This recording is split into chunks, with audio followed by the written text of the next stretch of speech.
The glorious impossible. The meaning of the word impossible is this: not able to occur, exist, happen, or be done. Sounds definitive, matter of fact, not negotiable, doesn't it? The great God of the universe simply smiles. Impossible. That's the word the innkeeper had used when the young couple had come asking for a room last night. Every available corner bed and mat was already in use. Didn't they understand? Augustus had done the economy of Bethlehem a huge favor when he decreed that the census had to be taken. The city was filled with weary travelers, and they were hungry too. The innkeeper's pocket jingled as he dressed for the day.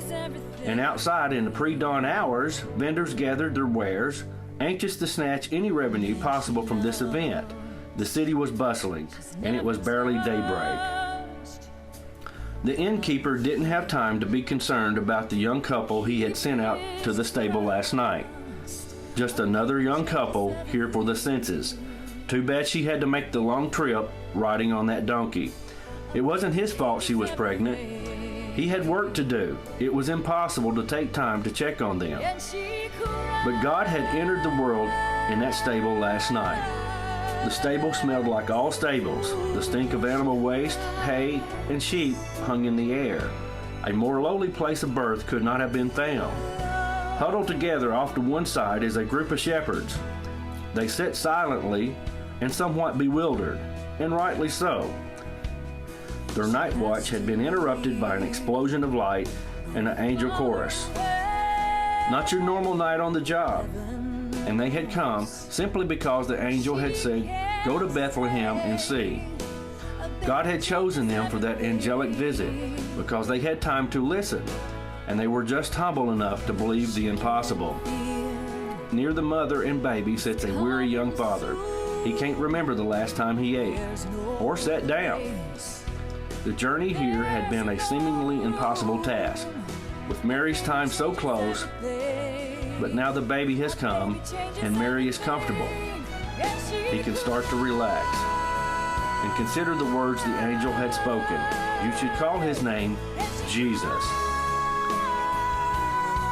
In the corner of the stable, on a bed, lies the young mother.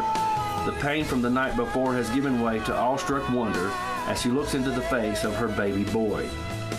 The word impossible has no meaning for her. As she touches his tiny face, she knows, I touch the face of God. He is her son, her Lord, and her master. He has exchanged his royal robes for swaddling cloth, his throne room for a dirty stable, and the worship of legions of angels for the adoration of a few humble shepherds. And the angels' words are forever etched in their memory. Of his kingdom there shall be no end. God has come to earth. But outside in the city, nothing has changed. The merchants have no idea that God is living among them. And the innkeeper would never believe he had just sent God out into the cold. And the people would laugh at anyone who told them the Messiah lays in the arms of a teenage peasant girl on the outskirts of their village. Those who missed the miracle of that night did so not because of their hatred or evil, malice or wrongdoing. They missed it because they weren't looking, and they were just too busy to consider it. And even if they had, they were much too intelligent to believe such a story. The very ideal, the events surrounding this occurrence, seemed quite impossible, yes? But the great God of the universe simply smiles. Impossible. The very word says, I'm possible. For with God, nothing shall be impossible.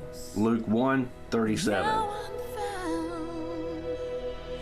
A baby changes everything. Yeah. A baby changes everything.